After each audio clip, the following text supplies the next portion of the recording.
Hi, Lady V. Hi, We are on. we are on. Yes. I don't see you. Okay, here I go. There you go. Here I go. Yes, indeed. Well, welcome everybody to our broadcast. We want to welcome our Caribbean jammers. It's Lady V and Dr. Eon, and I think Dr. Bennett is on her way on the show. So we are talking about bridging the gap today. Last week we talked about the Kurt Franklin story with his son Carry On, and we thought Yes. that this would be a great time to talk about how do you bridge the gap? How do we bridge the gap with our young adult children? Because a lot of times, I think where is it's a little easier when you're a parent of younger children and you're trying to teach them and guide them versus when they're older Mm. and you have to transition from guidance to now building a relationship. How do we do that? It's kind of hard. It's kind of like you have to kind of turn it off and now go into relationship mode. But sometimes it's hard because you're still a parent. Yeah. You still want to tell them what to do. You still want. Sometimes you want to put them in timeout. Sometimes you want to make Yeah. them Yeah. mistaken. So how do we bridge that gap? How do we help them understand that no, you're not a child anymore, but now how do we make that transition? You have adult. Great, great, great. Well, first of all, I want to say grace and peace be multiplied to you from God our Father and from the Lord Jesus Christ. This is Kingdom Empowerment International because we deal with an international audience. And I want to, first of all, thank God for all of you who are joining, all the jammers everywhere you join in from on this platform, those connected and partners that are connected to this platform. We want to also thank God for our host, who is Pastor Tito Paul. I am the co-host, Dr. Eon, along with Lady V and Dr. Yvonne Bennett.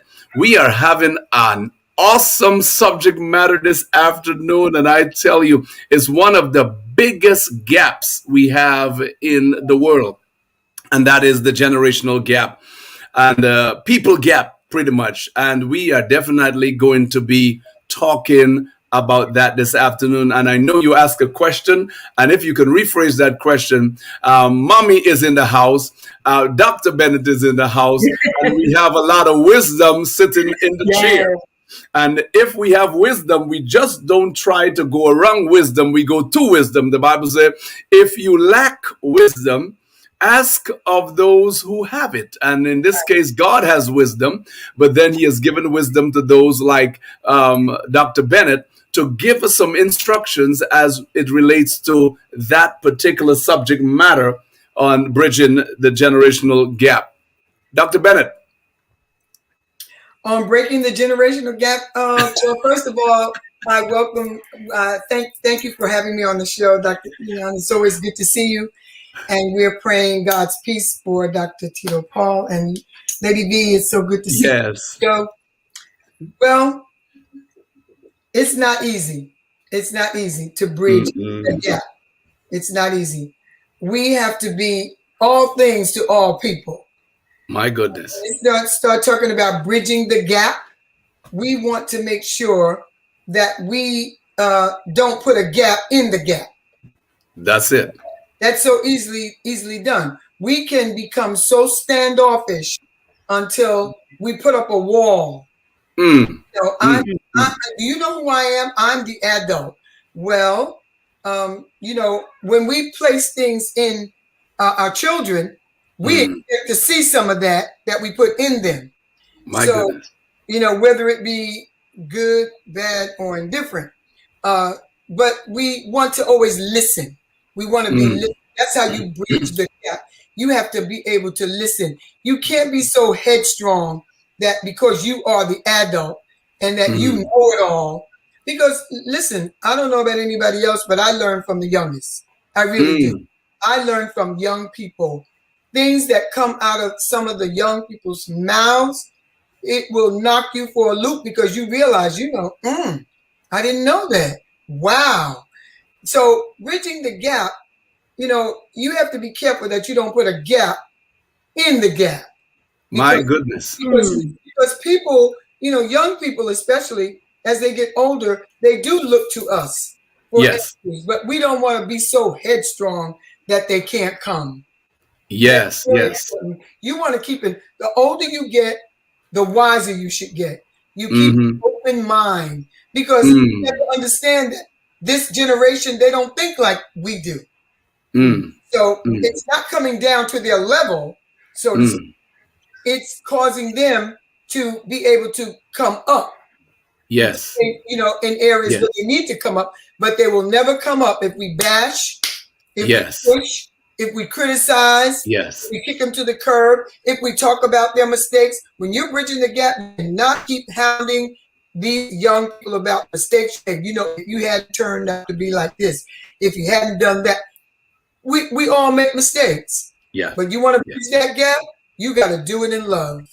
So, Doc, you are telling us that our communication skills have to increase. We have to learn and unlearn at the same time. Exactly. Because what you just said there is so important, because so many parents have literally built a wall behind the wall or in front of the wall. And instead of getting through, instead of fixing the matter, we don't demolish it.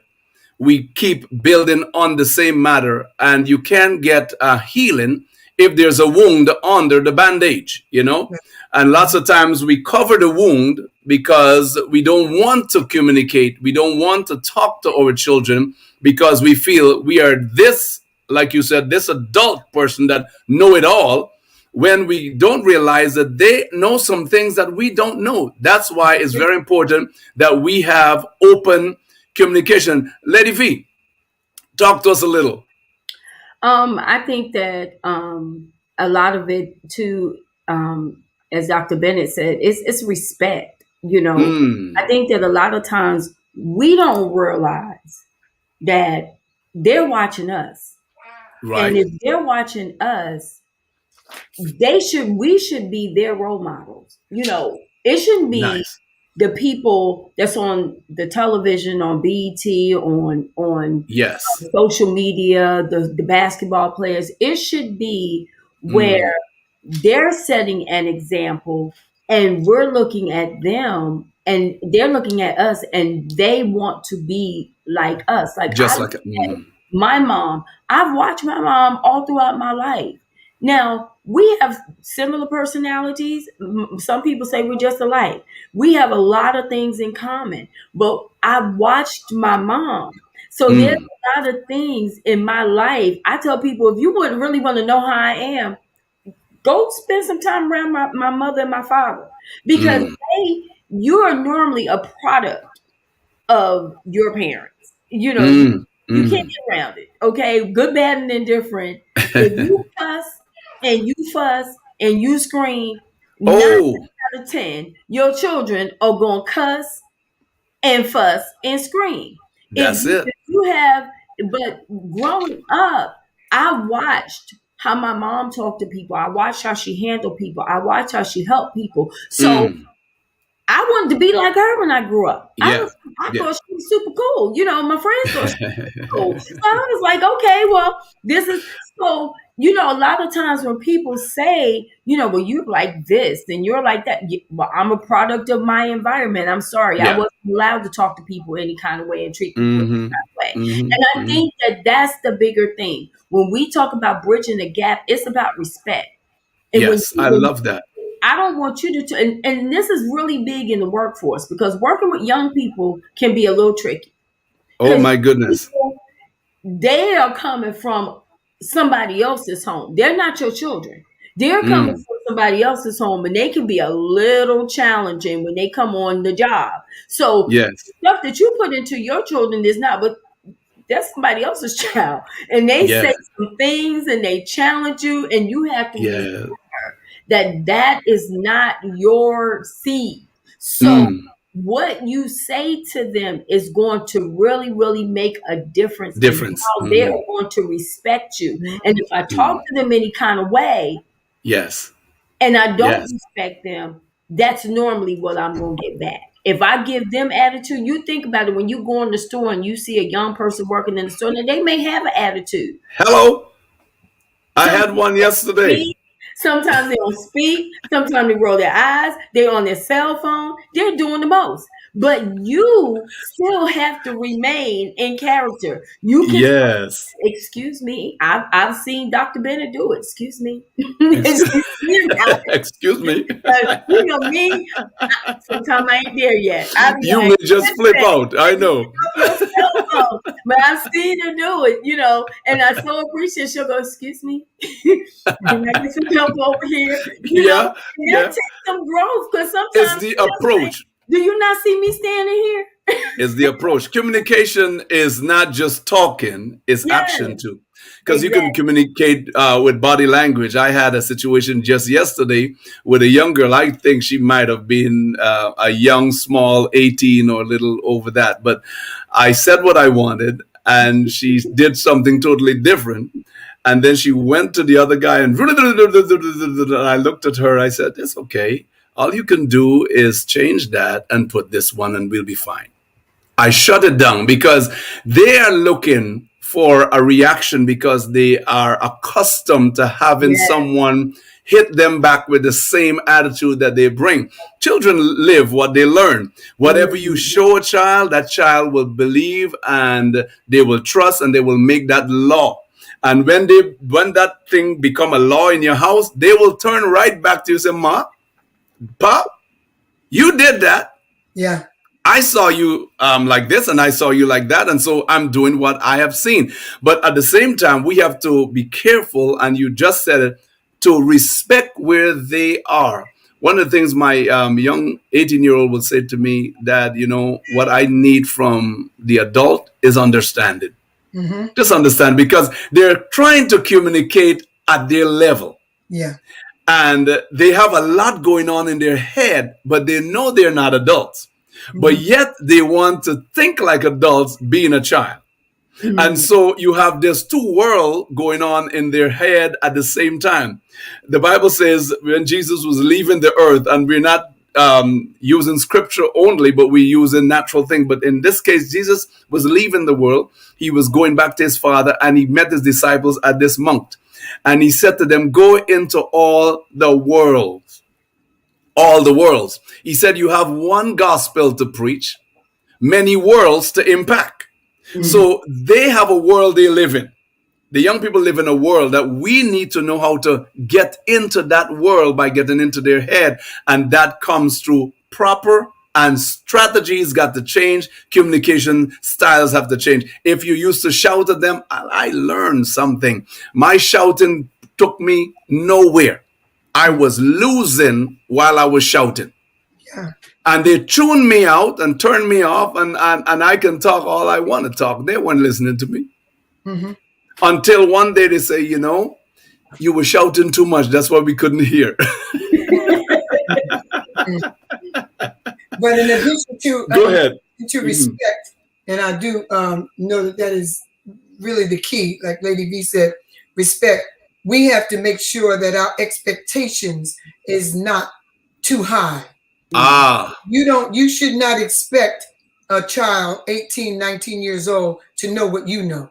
Nice. To be able to express the way you express. Yeah. Like you said, Dr. Ian, you have to come down to their level so that you can understand where they're coming from. They may not use all the correct terminology. Right. But if you're wise, you'll be able to read into it and come up with a great solution without slam dunking them.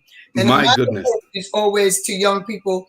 You know, I make that expression. I listen to them and I say, you know, I always I've learned this, and especially as a counselor and a therapist, you always target in on the good of a person. What they said first. Start there. Point. You don't have to say it's true if it's not true. What a point. Yes. And you know, and I'm gonna add on to what you said. You know, Because listen. Yes. And then you have an opportunity for them to hear you, because it's not like, Now that don't make sense. As soon as you say that, you've lost them. Yes. Lost them. Yes. As soon as you say to a young person, you're not making no sense. And right. That's when you've lost them. But you have to let them know, I heard you. Let them know, I heard what you said. Yeah. And you know what? I'm going to add on to that. And then you have an opportunity to open up their ear so they can hear what you're saying. And now you've sown a seed. And they can, most of the time they say to themselves, I have a new client coming up on Saturday, 15 years old. I already know my approach to this young man. You have to make sure that you don't slam dunk them so they can come to the conclusion, because I've had them say to me, you know what? That makes sense. You know what I said didn't even make sense. They come to realize what they're right. You give them a chance. You really, boy, the way you put that, what I said didn't make sense. And my comeback is always, no. Don't say that. Because what you said, you shedded some light. And what I did, I put some icing on top of the light. Exactly. And you know what's so amazing? Says, agree with thine adversary quickly. and I'm going to say that is so true, because even there's, someone asked me, I don't know, some people know that Dr. Bennett is my mom and some people don't because she looks so young. But when we started our talk show, people were like, well, how do you do a show with your mom? Y'all, and y'all don't argue and I said, because this is our relationship every day. When she has a respect for me and I have a respect for her, and and the respect is there. So a lot of times we may come from a different perspective because we're two different generations, but there's no right and wrong in it. It's just how you say it. There's times where I may say something and she'll add on to it and she'll go, well, I didn't think about it that way. But, she'll add something to it, but it's the respect that she has. And she does that with my brother and my sister. She doesn't make you feel, because when you make young people feel like they don't know anything, this is where you lost them. You lost them. When you make them feel like their comments are dumb or their questions are stupid, and right, then they're not going to want to talk to you. No. So a lot of times when they say things to us, even though it may come off rude, it may come off low off, there's certain words that you can say that still doesn't to diffuse it and validate them as a person. But at the same time, you can correct them in love if you say it the right way. Very, very, very true. They're not very true. Like something Dr. Bennett said, you can't expect an 18-year-old to talk like you. Right. We've been around for a minute. There's a lot of things that we've seen, we know, but when we are talking to them, when we validate, what? I validate what you say. I respect your opinions. I expect, and I think that the other thing is when you go off on them, when you have no patience and you short tempered, you really lose them. Oh, you dumb. You get on my nerve. When you say, especially to I'm going to say this, especially to your sons. When I have 3 sons, and I'm very careful in how I say things to them, because I don't want them to get with somebody that's going to tell them off, cuss them out, treat them any kind of way. So I don't treat them like that. You got to be careful how you say things to your because it becomes an accepted behavior. Exactly. They will embrace that as norm. Yeah. Wow. And they'll tend to bring some girl in their life. Kind of I don't know that movie Medea, where the girl was constantly Byron, and you're like, "Ooh, what is this?" And that's how they are, And you're like, You inherit what you produce, huh? Exactly. You put that in the atmosphere, And I'm gonna tell you, when my brother, I love my sister. You know, I don't call her my sister-in-law. She's my sister, but her words are very sweet. You know, Mm, because I wouldn't want her to talk to my brother any kind of way. I don't want mhm. some young lady talking to my son anyway. So we are the influence on that, though. If the way Mhm. if she sees my mom talking to her son, that's going to be how she's going to talk to her husband. Well, it's the same thing.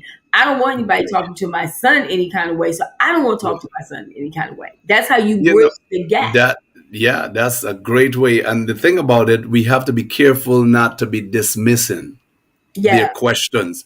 Let them know that no question is wrong. The only question that is wrong is the one you didn't ask. That's right. exactly. And once you ask that question, then there's an answer. You see, no question is stupid because a question unlocks an answer. They're actually looking for an answer. That's why they ask you the question. And Mm. they think, as a parent, because you've been around a long time, you should by now have an answer to this. Even though you're the parent, you don't have a clue about what they're saying, but you got to fake it. And I think that happens. You get into your child's world by spending more time with that Yeah. child and giving them space and let them know, listen, this is your time. No Mhm. cell phones, no nothing. I just want to give this time to you, just you and I, Yeah. and we go out and you would hear more from them when they are more relaxed with you. Yeah. Some of them just hold it because they know if they say this, my mom is just going to go off on me. My dad is going Mm. to say something. And then they never get their chance to say what they are supposed to say. So never derail them. Don't derail them. Don't deny them an opportunity. And also, you got to show some kind of, to me, when you are dealing with the generation gap, you got to be sincere with them. Don't be a fake and don't pretend. That's very, very important. So most parents, they pretend, and their children, after a while, get a chance to see how pretensive they are, and they just shut down altogether. Or they'll call But you out on it. They'll call you oh, out on it. When you're not real with Yeah. them, this generation, they will call you out on it. See, it Yeah. used to be where they didn't say anything. Now this millennium generation, they're oh, going yeah, to call you out on it because they want you to be real with them. They want to not lie to them. And a lot of times again, they'll tell you, well, you telling me what to do, but you do XYZ. right. The scripture talks about that. It said, parents, do not provoke. Yeah. Don't forget Provoke your children to wrath. that. And that word provocation is literally double standard. Yeah. Mhm. So when you say to a child, I don't want to see you drinking and you got two bottles over there and you got two cigarettes on the side and you smoking, that you better don't Yeah. smoke. That's Yeah. that's that's that's Yeah. literally irritating, and it's what we call provocation. But you know, we say do as I say and not as I Exactly. do. It doesn't work. Do so I can go and I can smoke, I can smoke weed, I can drink, but you better not do it. You know, that doesn't make sense. It's like It you're doesn't. trying to get them to not do something and you're doing it. That's provocation to the highest. But Dr. Bennett, could you imagine? I'm not gonna say anything, Dr. Bennett. Just go right ahead. Because you made me I was tickled by something. Go ahead, Dr. Yeah. Bennett. Yeah. Children, like Lady V said, when you have double standards, children today will call you out on it, Yeah. and they do it on purpose because they want to always seem like they're right because they've already and their friends. Because sometimes friends would say, "Oh, your mom, your dad is just so great," and they go on and on. And that child is saying, "Okay, you don't live with them. You don't live with them. You wait. You'll see the real you." The real you is coming in a minute. Yeah. So it pays to be real. Yeah. It pays to be upfront. So you're not And sincere, called out. yeah. Because you will be called out. If you're not a sincere person, it will show up every time because you're going, after a while, the natural you is going to come out. Yeah. In the Yeah. heat of the night, it's going to come out. Trust me. Because the enemy's going to make sure that it comes out. You're I'm gonna gonna make- show this part of you someday, somehow. But many parents, they don't show good gestures to their children, such Right. as a little hug, just a little play time where you kind of show them that, listen, I'm human too, and I have problems. But I'm trying my best to hold it together. But I got my own problems, and I think children feel better when you are able to let them know that you're vulnerable too. Right. And you're not super. You're not super. Right. You're vulnerable. Yeah. Right. And you should have fun with your children. Yes. Even as adults, it's all right to joke and kid around in a clean way and a cute way. I mean, especially when you have daughters. When you have daughters, you want, you compare makeup, you compare, you compliment on the nails and how they dress. But there are so many parents, and I have to say this, and for people that's listening, it's so many parents that are jealous and envious of their daughters. Very envious. And Dr. Bennett, I want to ask you this question. What in the world is that? I mean, how could a parent be jealous of their son and daughter? How is that?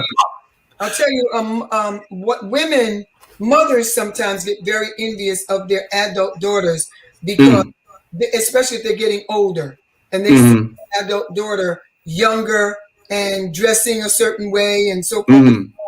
If you didn't have a good life back there when you were in your 20s, and you are teens, 20s, 30s, 40s, 50s, 60s, you are not going to have a good life at 70.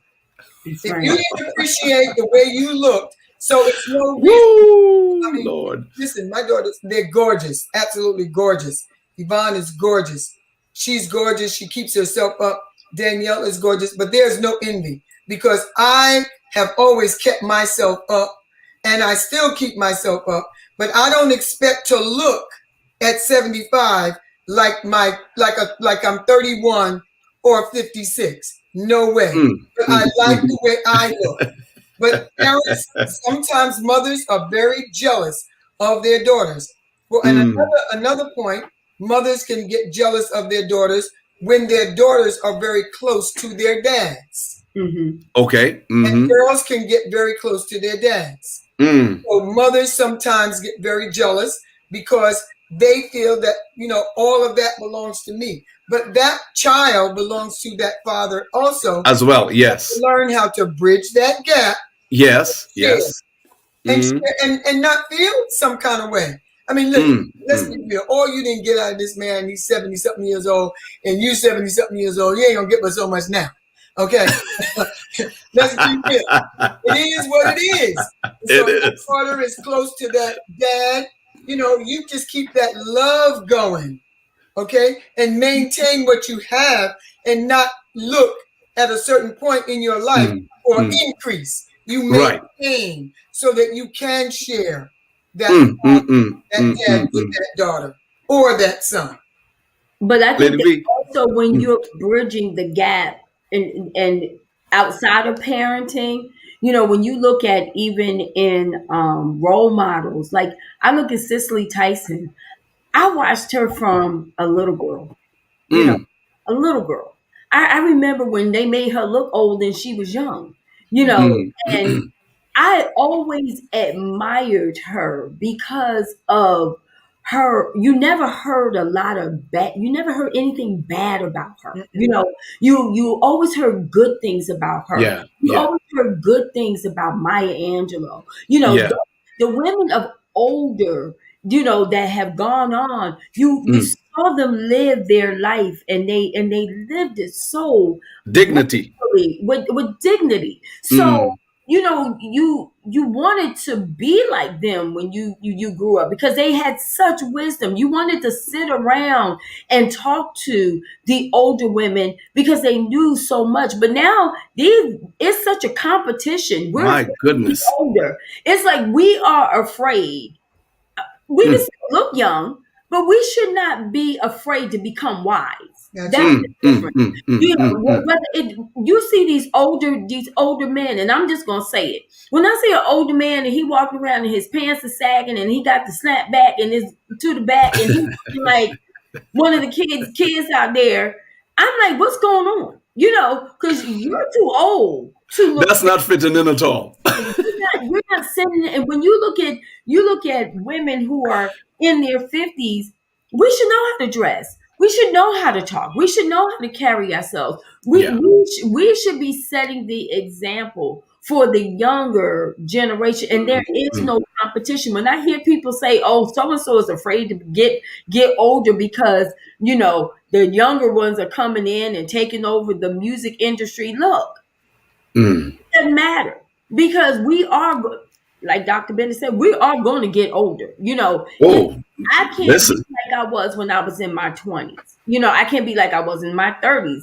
Truth of the matter is, I'm in my 50s, going in my 60s. So I have to be true to my own self. And I think that's the bigger problem. It's like the thought of aging kind of interferes with that bridging that gap because we're so busy still trying to be like them. No, they should be wanting to be like us. And we should be using wisdom and they should be wanting to get wisdom from us. We shouldn't be on TV like they do. We all be doing all that, you know, but they can't learn from us because we're still trying to be cool like that. You know, we're still trying to be thugs like that. No, we're cool. You know, we're somebody's mother, grandmother, and great grandmother, and grandfather and father. Come on. And we should be not getting on social media acting like the children. No, we should. We don't get us wrong now. We don't mind you complimenting us and said, Dr. Yarn, you look good. I thank you, but I'm not competing with my son. I'm not competing with my son because I'm not at that age. And you know, we have to be real to ourselves because we're supposed to be the ones now mentoring the next generation. Mentoring, not tormenting, but mentoring. And lots of times what happened, and I said this on the program one time with Kim Jacobs, and she was like, what? I said, there are people in this life who are mentors and tormentors. Some parents are just tormentors. Yeah, I like that. Yes. You know, they're not mentors. They torment the children. And so the children just don't want to be around them. Right. And that's when you should be instilling in them values for the next life, for the next season of their life, training them from being childhood, which is just babyhood, which is just sightseeing, and you move from sightseeing to this other area where you finding yourself, I'm a boy or a girl, and then you go to this adolescence when you begin to smell like a goat. You tell them all kinds of stuff, and you get them into adulthood, because when they get to adulthood, they can't be a playboy and a playgirl, because they will still be in their mind that everything is a toy. Yeah. And so children, if they don't get that grooming, then everything to them is a toy. And so parents have to be careful that they're not losing their children by just pushing them to become so adult at such an early age. I want you to get to 18 so you can get out. So all they have in their head is 18, out. Yeah, out. Yeah. And they will do anything to get out, because that's why they push for 18. But we have to be mentors at this time, Dr. Bennett. And it's so true, Dr. Ian. You know, there are there are definitely people that will come to torment you, and you know, they do it in such a sly, slick way. Someone came to me once and said, you know, oh, you're trying to dress like the teenagers. I said, no. I said, the teenagers always come to ask if they can come and raid my closet.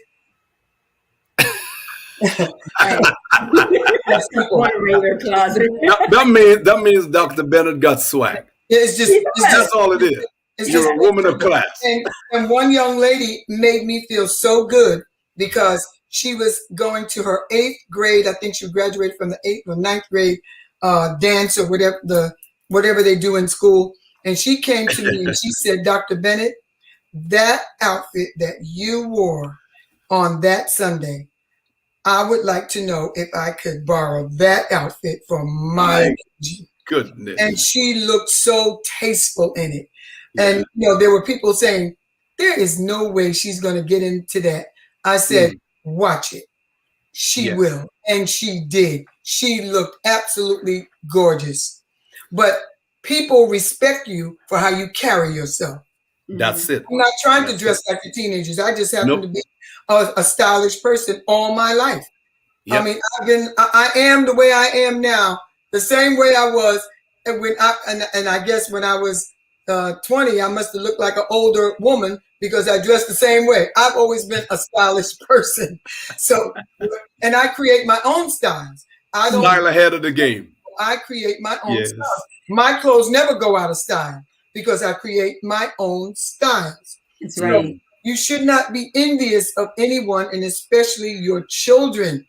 What you put in them, I promise you, you will see again. That's Yeah, right. yeah, That's yeah, right. yeah. They feel a little better when you can make them feel relaxed. You know, date your daughters, date your sons, date whatever. You know, like I think Lady V said something like that one time we were on a show when she was talking about, you know, talking to her son in a certain way, like if she's the girl and he's the guy trying to. I don't know if it was you or on another show, but that's another way of kind of giving them that space, not only the space, but giving them a place in your life. You know, that they can come to you at any given time. That's what you think about this particular thing. You know, my boys still come and ask me questions. As big as they are, they still ask questions because I show them good time, good love, you know, that it's okay to come and talk to me, and then I will give them some of the guy talk. Hello. And so they'll be like, Dad, you got to be quiet now. I don't want to, you know, they feel shy because dad is talking like that. But, you know, I'm trying to be soft with them, cool with them so that we can have a conversation. But then after a while, they will say, and if they're friends, and I think I heard you say this, lady, if their friends say, your dad swagging or your dad is cool, they're like, ooh, not my fat, ooh, you know, it's like, no, don't say that about my dad. But it's so cool Cool. when you can relate to your parent, Yeah, and your parent can relate I'm telling you. your friends. I can't ever think of a time where I brought my friends over, even as an adult. I can recall, you know, my mom, especially, coming to visit me when I lived in other countries, and the young people just wanting to be around her because they just respected her wisdom, and even back then, you know. So it should be where, especially as Christians. Now let's throw the Christian part in there. People should gravitate to us. They should want to talk to us. We are the Right. people with the answers. We're the ones that should be setting the example. They should not want to go outside and talk to someone else. They should want to talk to us. But we have to. It's a way where you can be cool, classy, wise, all of those things, and still be a Christian. You know, And still be you stern. don't have to use amen, amen, hallelujah, let's pray all the time. No, we should be able to talk to people and Without using Christian languages yeah, and we should Christian be slurs and able terms. Yeah. to relate to us because we do know the way we do, but they should want to come to us. They should want to sit down and pick that. Like, I look forward to calling mom. I call my mom every morning. I do. Yeah. I call her every morning. If I don't call her, she don't call me. But some people don't even want to talk to their parent. They're like, you talk Oh to my your mom goodness. every day. Every day, sometimes 3, 4, 5, 6, 7, 8, 9, 10 times a day. Because sometimes we'll talk late at night, sometimes we'll talk early in the morning. But that's cool when you want to talk to your parent. You know, My goodness. that means that your parent has built a relationship Yes. with you, Yes. where they just want. Now, as my children have gotten older, certain ones, I notice they want to talk to me more. Gave me the most problems. He called me all the time now. He Uber eating, calling me on and asking me questions. But that's cool. That means that I'm doing something right. Yeah. You Or know, you have done something and it's done now something showing up. It's now showing up. Like with exactly. me and my parents, we talk almost every day. My mom and I, we talk a long time. My dad and I, we just talk and cut up and laugh, and he can keep you laughing. He's one of those old Caribbean men, 84 years old, but he can have you laughing on the ground. Yeah. So I would just talk to him, not just to talk. I just listen. I just call him just to listen to him, to hear him say something. And I see my children, they do the same. When they call me, they say nothing on the phone. They just want to hear my voice. That's about it. They just want to know, Dad, you okay? And then that's it. Yeah, you know, and that's it. And then you talk all the time and they give you 5 words. because they didn't really call to talk to you. So we have to be patient also with them, and they have to be patient with us, because parenting, we didn't come last week. I think I heard Pastor Paul and Doctor said we didn't come with a manual. Right. We came here learning how to be parents. Yeah. OJT. Say that again. On the job training. On the job training. That's it. Job training. Yes, indeed. I tell you. And if we communicate that with them, that listen, we are learning too. As I'm teaching you, I'm learning from you. And let them feel that they have something to offer. And not you alone got all the answers and they don't have any. And I think that's where a lot of children, sometimes they back off and they go talk to someone else. It's dangerous when your child have to leave your space, your world that you create for them, and they're having more deeper and more conversation, more relationship with your neighbor or your uncle or whoever it is. That's bad, because it tells you as a parent is either you failed as a parent to communicate properly, or they're just rebellious. Mm-hmm. But I think it's a bit of both. I have a question for Dr. Bennett, though. Does that cause, would you say that causes some, post-traumatic stress in children when they're constantly being yelled at and talked to any kind of way? What kind of mental or emotional does that cause? Well, it can definitely cause PTSD, post-traumatic stress syndrome, because rejection can cause it. Constantly yelling at a child can cause it, because constantly yelling at a child, it causes them to be pushed away, which turns into abandonment, because children feel like you've abandoned them. You don't want to listen. You're pushing me away. That's abandonment. And post-traumatic stress is just for real. And a lot of our children today, that like this 20-something-year-old, we had 2 of them, I think, in 1 week, that just went into a place, started shooting up people all over the place. Another one shot his parents. Then he went to the grocery store. Then he killed himself. These people are suffering from PTSD big time. And my goodness. Parents today that have no patience with their children. My God, yes. Not had patience. These individuals now are growing up in their 20s, and it's all coming out. And it's really, really something. I mean, my schedule, Dr. Ian, is my goodness. The roof. I could imagine. So you turning over like a whole lot in a day. Yeah, Saturday. Wow. Straight through. And it's really something, because PTSD is on a high rise right now. And it's in our young people. That's where a lot of things are coming into play with children that are killing their parents, killing other people, coming up against the police officers, because PTSD is like a cancer. It can't still.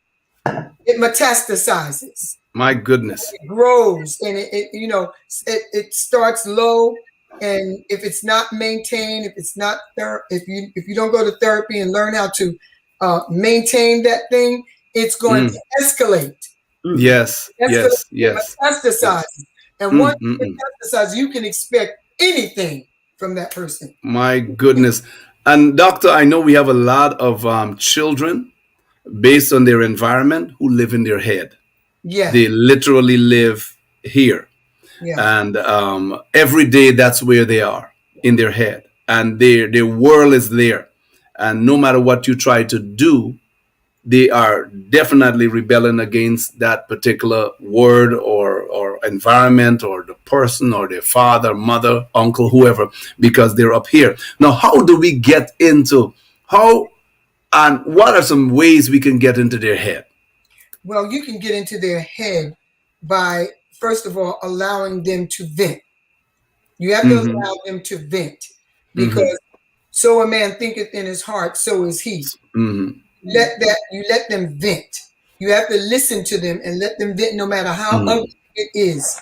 Because if you don't, they'll keep it in, they'll internalize it, and you'll get bits and pieces. And you can't counsel a person or take care of the needs of a person if you're only getting bits and pieces. You want to get down into their head. Once they start to, because it's one thing about a young person, they will come out. I watched this show, The Oval, and this young person, you can, this last therapist on last night, she was trying to get into his head, but see, it's according to what they've been told prior to. A lot of parents take their children to secular counselors that will give them advice that is not right. Such as one client come to me, and the counselor told them that masturbation is a relief. So that child got all caught up into that. Yeah. That was in their head. Yes. So I had to get down into their head to explain to them what that turns into.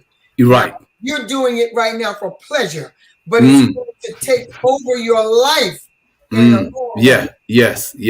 To wanting to get married and so forth and so on. So, but I had to get into the head of that person to find out exactly what does that make you feel like. What do you think it's doing to? Do you think it's doing anything to any other parts of your body? I said it consoles and comforts one part, but what about other parts? That's getting into their head. Lady V. Get into their head by listening to what they say, and then you can take it to the next level. I totally agree with Dr. Bennett. You know, you the only way you can get into their head, first of all, you got to build a trust. You have to build a trust. You know, because and I was glad that she brought that part out in The Oval. If a young person doesn't trust you, they have to trust you for you to get in their head. You know, you can't come. It goes back to what we said. They're going to read you. Okay. If you try to come in and you're trying to get in their head, and there's anything that they know about you or they can pull out of you, because that's the game. That's the game. You down. So you got to build a trust with them. And he did something on the show because he wanted a response. Sometimes they can do the worst. I used to mentor at the juvenile detention center, and I dealt with a lot of older, kids, young people that were getting ready to go into the regular maximum security prison back when I lived in Texas. And the one thing I would notice, it would be certain things that they would do because they wanted to see how you were going to respond. They wanted to see if they would try you. When you're talking to them, they're doing the most, and they're like, okay, let me see how professional of a counselor you are. Let me see how saved you are. Let me see how mature you are, because they're wanting to see some kind of reaction out of you, because then when you react, then guess what? It justifies their behavior. Yeah, that's true. Because what they're trying to do, they're trying to get into your head. So for you to get into their head, it's the game. There has to be a trust, because they're gonna try you. They're gonna do something. Trust me, I know. Like, okay, you're trying to get in my head. Let me see how this is gonna work. And they're literally calling you out. Right, but I like what she did. She got up. Yep. She walked out. Yep. It's a saying, never let them see you sweat. When I would go up in there and they would do certain things, I would see it. I would see it. And I would be like, well, if you're going to continue with that behavior, not you have to leave, I'm going to have to dismiss myself. Because and that but you don't get out of character. You can't say, well, reverse psychology. You got to reverse with getting in the heads of young people. They have to trust you. Because there's so much going on with them. They have to know that whatever they say to you, they can trust you with the worst. Like some of them may say, you know what? I had sex 20 times in 1 week, or I smoked weed, or I did, and they can't throw you. You They can't just put it out there. You like, what? they put it out there and they're waiting for you to respond. They're waiting for you to go, oh my God, I can't believe you. No, okay. So how does that smoking that weed make you feel? Right. When you come down off your high, is your Mhm. problem gone or is it still there? How does that make you feel when you have sex 20 times a day? Right. What are you trying? You got to talk to them to get in Right. the head. It can't Yeah. tell you what they say, but a lot Right. of times, and I'm just saying, a lot of times our children can't come to us because we respond, we react. Right. A What wall is there. is wrong with you? You're doing Mm. such and such. You are Yeah. Yeah. Yeah. When they Yeah. knew better, they would do better. And really and truly, what we are doing, we're trying to protect us, Yeah. not them. Yes. Yeah. But when we do that, I was on the phone one time years ago with a guy who called and he said to me, I'm getting ready to kill myself. And you know what I asked him? I said, what size gun you using? He put the phone down on me. And then he called me back and said, I'm going to complain to your pastor. I'm telling you, I'm going through a stressful. I said, I just want to know what kind of gun you're going to use. Because if you're going to kill yourself, you're going to call me. Yeah. That's the first thing. So what I did, I sent it right back to him and got him upset. So he dropped the gun, even if he had one. So in that way, like you said, they try to get into your head before you get into theirs. And so they play the game with you. But again, the good thing that parents need to find out, what are the 5 or 6 good things you know about your child? Right. 5 or 6, and concentrate on the 5 or 6 good things. There might be 10 things and they're failing at 5, but at least they're good at 5. That's right. Let's work on the 5 that you're good at, strengthen the 5. So it's like the man that was caught on the road Jericho. He was half dead, but he was half alive. Yeah. So the guy worked on the half alive part, and the half dead part came back to life. And so if we can look at that and go straight to what is it that they like, and start working on their likes instead of what you don't like about them. And that can be another way of definitely getting into the head and bridging that gap. Yeah. What do you think? I had an experience like you, Dr. Ian. One of my clients came to me and said, I want to commit suicide. I said, okay. Right down the road, there's a lot of 18-wheelers. Just go out, put a blindfold on, and just go get in front of it. It's not funny, but it is, It happened real quick. And they said, what? I said, you want to commit suicide, so I want to help you. I want, you want it to be. He said, no, that's not what I want to do. Okay, now we can Right. Right, let's talk. Yeah, you're not going to sit here and take up an hour of my time. Yeah. Going over and over that you want to commit suicide. Just go right out there to that road. Yeah, let's end this conversation now. Put a blindfold on and walk right. Just don't even open your. Just go. It'll be quick. They said, "Oh my goodness." You celebrate. Yeah. I said, no, I'm telling you how to do it quickly. And the situation, and the pain, and the pain, and the pain, and the pain. The reward system is good. I like the reward system, Dr. Bennett. And if we can do little rewards here and there, and instead of them, because some kids come home with their reports and their parents don't look at it. No, don't even look at it. And they're trying to tell them that I made, or some of them hide because they know that they didn't do well. Whether they do well or not, just let them have a reward for something, at least for effort. That's right. And do something for them, and don't just reward them for anything, but make sure that when you reward them, they understand why you did it. Because a lot of children get rewards and they don't even know why. That's true. So they will use that against you. And they will put pressure on you to do things that you are not able, able to do it, or you can't afford to do it. And then you find yourself in a bind. So look at 5, 6, 7 things and see what they have that you can work with, and that would be good. And compliment them, praise them. Right. Praise them. Praise is good. We spend a lot of time telling our young people what they don't do. Yes, right. Even the thing is, even when they are expressing, they don't know how they want to look.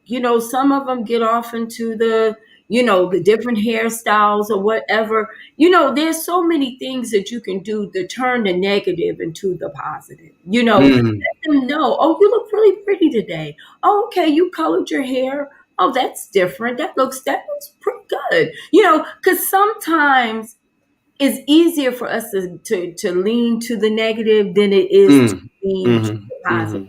Mhm. So, like Mhm. you said, we got to look at the positive things and bring them out in them so that they're not on guard. Because a lot of times, young people are on guard because they think we're going to say something, and Mm.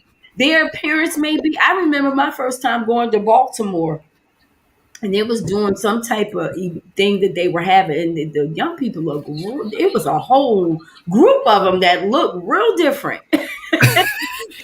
I'm gonna use the word different, and I don't know what that thing that they were doing, but they all would dress so different, and I'm Uh-huh. like, okay, all right. It so threw me because they were extremely different, but Uh-huh. the same time, you can't let them throw you because there was times where I'm sure we dressed a certain way, we Mhm. did certain things, and Mm. somebody had to overlook and not Yeah. pay close attention to our hair and our dress and focus on the character, focus on building the character because Yeah. Yeah. I think it was something that Dr. Bennett said. We were in a conference, and she said, "You have to, in order to fry the fish, you got to catch the fish." Mm-hmm. And Right. we're trying to develop, but we haven't even reached them yet. I can't teach Mm. if I can't reach them. You know, Right. so sometimes when you're reaching them, you have to overlook some things from the beginning. Mm. You're not going Yep. you can't pay close attention to what's really going on. Mm. Okay, they high. Uh, what am I gonna do? Not love on you because you high right now? No, I'm gonna have to still hug you in Right. the state of mind that you're in and love on you to the place where the love draws you. You Right. can't Yeah. look Yeah. at what Yeah. the Yeah. obvious is. So I think Mm. sometimes we have to be the more mature ones. Why Yeah. that shirt or those pants? Like, we see what we see. We're common sense people. We see them all the time. We do. So sorry is not a bad word, you know. Yeah. No. Is a word. It's not a bad word. It's a No, it's not a word. bad word. And also, no is not a bad word. It's just a That's word. right. But sometimes we are afraid to use those, especially in the Christian realm. Yes. We stay away from no. No is the most anointed word in the body of That's Christ. right. Amen. Amen. And sorry as well. And if we can take time and just say, sorry, man, I went overboard here with it and I want to sit down. Let me talk to you. Mhm. Go somewhere outside the house and just talk to them and say, listen, man, I went off. I was wrong. Right. But that does not take away you being parent. They just want to make sure that you are real. Right. And you are not this, this big wheel up there and you're so bored. Mm. Anyhow, we are almost out of time, but never out of conversation. And I know that we have at least 2 minutes more, or 1 minute. And within the 1 minute, I would like to ask everyone to give their last final closing thoughts before we bring this to a conclusion. My closing thought would be to be loving and kind towards towards young people, whether they're your children or someone else's children. And most of all, build that trust up in them that they can come to you with anything without you being so judgmental. Because when that judgmental thing comes across, children, young people, they run away from you. They won't even come to Mhm. your space. So make sure you keep the door open for your Yeah. children, for your grandchildren, your great grandchildren, other people's children. Keep that door open. But most of all, live the life. Oh my.